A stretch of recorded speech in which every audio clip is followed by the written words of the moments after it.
back. Put not come back. তার মানে কি মুক্তিযুদ্ধের সন্তান নাতিপুতিরা কেউ মেধাবী নেই? যত রাজাকারের বাচ্চারা নাতিপুতি হলো মেধাবী, তাই না?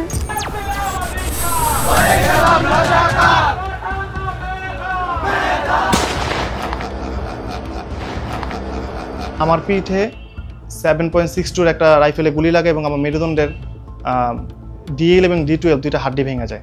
এক কনস্টেবল আসে এবং আমার থেকে প্রায় 20 ফিট দূরত্ব অবস্থান করে। সে তখন আইসা আমাকে 2 রাউন্ড গুলি করে। আমার এই যে হাতের মধ্যে, এগুলোর মধ্যে অজস্র গুলি আছে। এখন আমার শরীরে প্রায় 50 ঊর্ধ্ব স্পিন্টার আছে। মেজর কামরুজ্জামান উনি পিঠ থেকে গুলিটা উদ্ধার করে অপারেশনের মাধ্যমে। ওনার কাছে আমি জিজ্ঞাসা করি, তখন বললো যে এটা বাংলাদেশের যেমন সামরিক বাহিনী অর্থাৎ পুলিশ বাহিনী এটা কেউ ইউজ করে না। আমাদের কাছে এটাই প্রশ্ন যে পুলিশ তাহলে এটা কোথা থেকে পাইলো? আসসালামু আলাইকুম, আমার নাম মহিউদ্দিন রাব্বি। আমি যাত্রাবাড়িতে 5ই আগস্ট জুলাই বিপ্লবের সময় আহত হয়েছি। যে যৌক্তিক আন্দোলন ছিল আমরা তার পক্ষে সমর্থন যোগাইছি ছাত্রদলের পক্ষ থেকে, এবং কি ছাত্রদের পক্ষ থেকে আমরা ফেসবুক, ইউটিউবে বিভিন্ন আমরা তাদের সমর্থন যোগাইছি। কিন্তু সাধারণ ছাত্রদের উপর যখন নাকি নির্বিচারে গুলি বর্ষণ করা হইল, ছাত্রদের মারা হইল, বিভিন্ন ক্যাম্পাসে ছাত্রদের উপরে হামলা করা হইল, আমরা তখন তার বিরুদ্ধে যখন দেখলাম যে অসংখ্য আবু সাইদ, তো বাংলাদেশের বিভিন্ন জায়গায় অসংখ্য মানুষের উপরে নিরপরাধ ছাত্রদের উপরে গুলি বর্ষণ করা হইল, তখন আমরা সরাসরি তার বিরুদ্ধে মাঠে অবস্থান করি। ঢাকা চট্টগ্রাম মহাসড়ক, ঢাকা সিলেট মহাসড়কের যে সংযোগ সড়ক, যেটা সাইনবোর্ড থেকে যাত্রাবাড়ি, তো এটা একটা বাংলার সবচেয়ে গুরুত্বপূর্ণ রুট। তো আমরা এটা সবসময় মনে করতাম যে যদি এটা অবরোধ করে রাখা যায়, এটা সরকারকে চাপ ফেলার জন্য যথেষ্ট হবে। তো ছাত্রদের যে হত্যা করা হয়েছে, আমরা তা চাপ ফেলার জন্যই আমরা সিদ্ধান্ত নিই আমরা এটা অবরোধ করব। শুধুমাত্র এটা জাস্ট ছাত্রদের হত্যার আমরা বিচার যাতে সুনিশ্চিত করতে পারি এর জন্য। কিন্তু আমরা প্রথম 16 তারিখে, আমি ব্যক্তিগতভাবে 16 তারিখে প্রথম এখানে শনিয়াকড়াতে আমাদের ফ্রেন্ড সার্কেল নিয়ে আমরা এলাকার যারা আছি তাদের নিয়ে আমরা অবস্থান করি, ছাত্রদের নিয়ে। এবং পরবর্তী 18 তারিখ এবং 3, 4 এবং 5 আমি টোটালি 5 দিনই সরাসরি মাঠে অবস্থান করে আন্দোলন সক্রিয় ছিলাম। প্রথম এটা ছিল হইল কোটা আন্দোলন। কিন্তু যখন আমরা দেখলাম যে সাধারণ শিক্ষার্থীর উপরে গুলি বর্ষণ, নিরপরাধ মানুষকে হত্যা করা, সকলকে মানে নির্বিচারে গুলি হত্যা, মানে একটা গণহত্যা যখন চালাইলো, তখন আমরা আমাদের জায়গা থেকে শক্ত অবস্থান জানান দিই এবং আমরা সংকল্পবদ্ধ ছিলাম যে এই সরকারকে আর অন্তত তার গদিতে রাখা যায় না। আপনারা সকলে জানেন, রিক্সাওয়ালা, কামার, মুচি, ধোপা, ছাত্র, ব্যবসায়ী সবাই কিন্তু এক কাতারে আসে। এখানে কিন্তু শুধুমাত্র জামাতের একার আন্দোলন না, শিবির একার আন্দোলন না, বিএনপির একার আন্দোলন না। আপনারা জানেন বিজেপি সহ বাংলাদেশের অন্যান্য সকল দল সবাই কিন্তু আওয়ামী লীগের থেকে নির্যাতিত, নিপীড়িত, এবং সাধারণ মানুষ সহ আপনারা জানেন কী পরিমাণ পুলিশরা মানুষের উপর অত্যাচার করছে। তো আমরা সকলেই একতাবদ্ধ হয়ে সবাই এই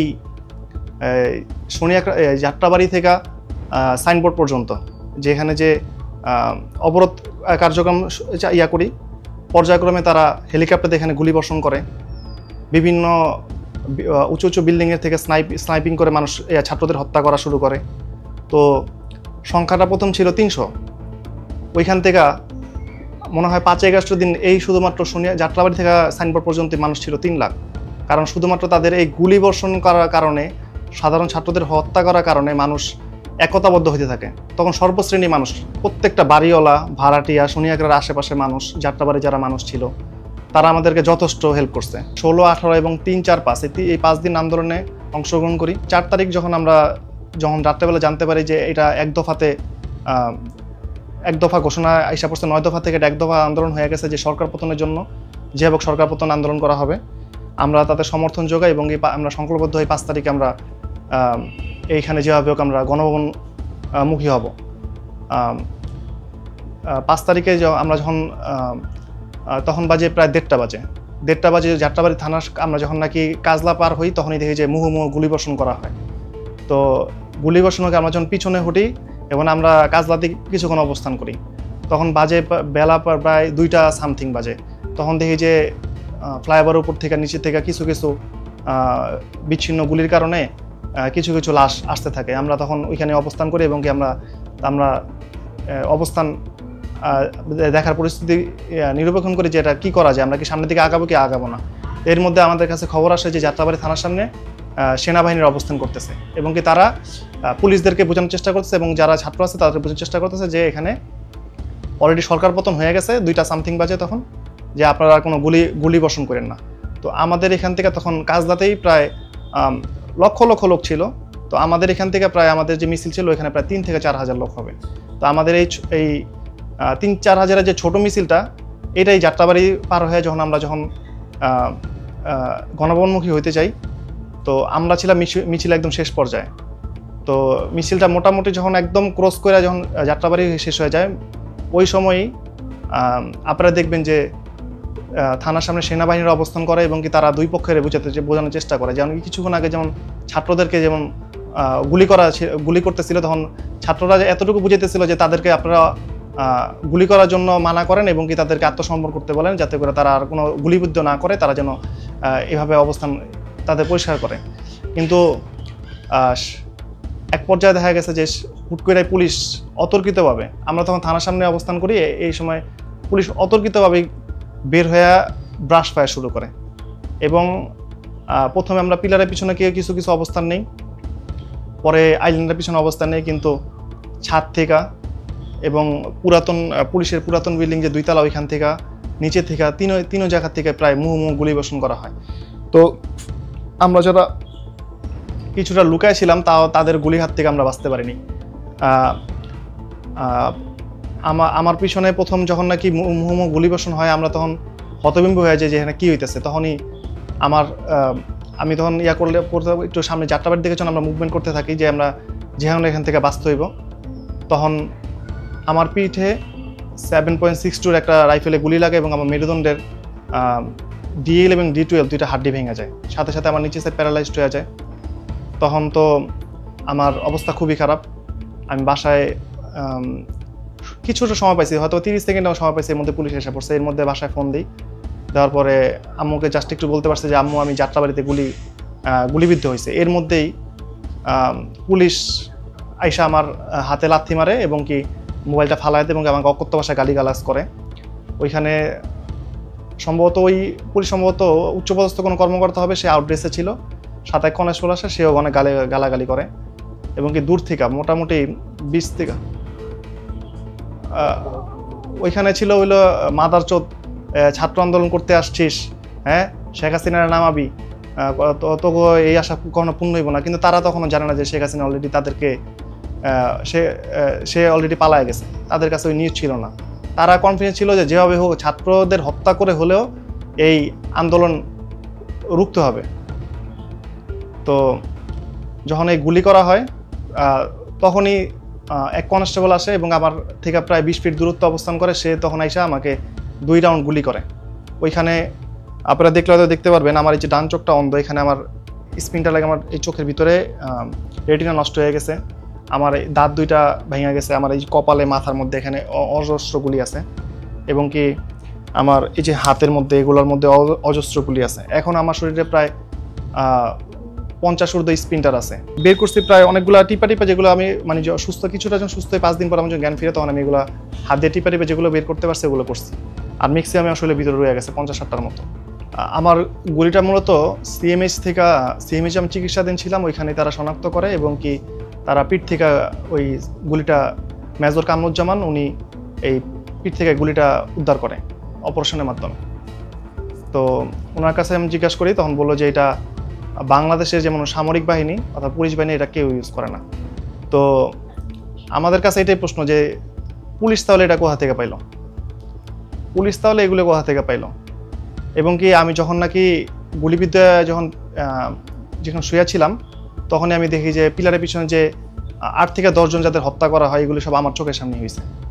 তাদেরকে এক এক করে টুইকা তাদেরকে শটগান দিয়ে, বিভিন্ন পিস্তল দিয়ে তাদেরকে মারা হয়েছে। এগুলি সব আমার নিজের চোখে দেখা। এবং কি আমি প্রায় দীর্ঘ 15 থেকে 20 দিন পুরো ট্রমাটাইজ ছিলাম। যেমন জ্ঞান ফেরার পরও আমি বলতাম যে আমি গুলির শব্দ শুনতেছি, তারপরে গাড়ির শব্দ শুনতেছি, মানে ওই সময় যে স্মৃতিগুলো আছে আমার মাথার মধ্যে সবসময় এগুলো ক্যাচ করতো। আমি ভয় পাইতাম অনেক। এখনও রাত্রে মাঝে মধ্যে আমার এই সমস্যাটা হয়। আমি এখনও পরিপূর্ণ সুস্থ না, আমাকে দেখলে অথবা বসে থাকতে মনে হয় সুস্থ ছিলাম, আমি হাঁটা চলা এখনও স্বাভাবিক না। আমি সিঙ্গাপুরে চিকিৎসাধীন ছিলাম।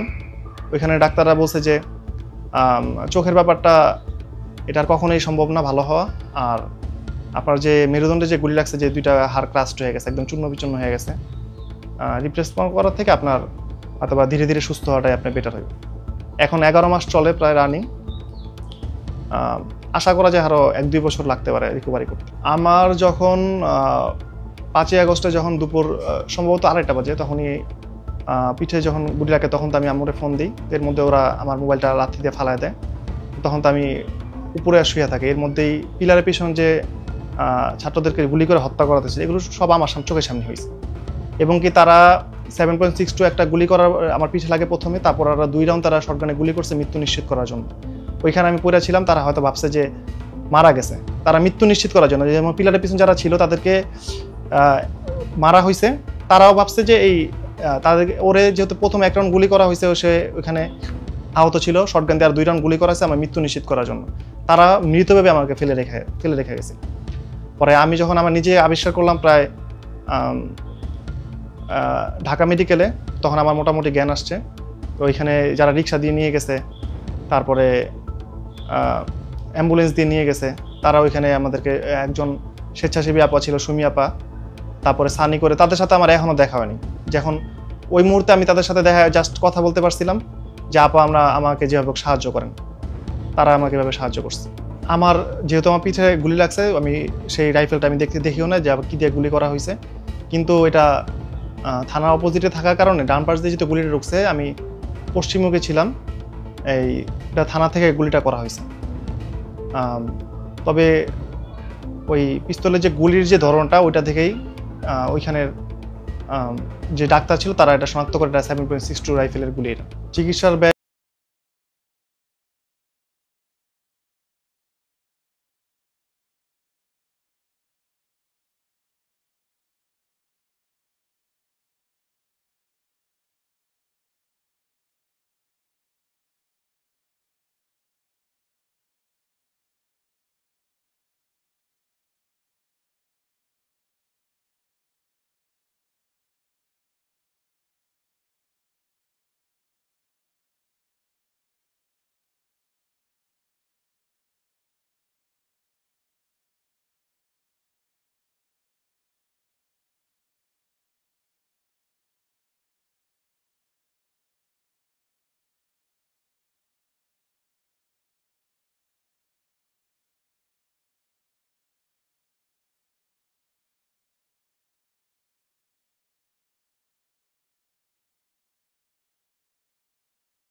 সাহায্য সংস্থা আমরা পাইনি। এবং কি আপনারা জানেন যে গ্যাজেট প্রকাশ করা হয়েছে, যে আহত এবং নিহতদের গ্যাজেট প্রকাশ করা হয়েছে। আহতদের তালিকাটা মাত্র কত, 12,043 জন। আমরা যারা এখন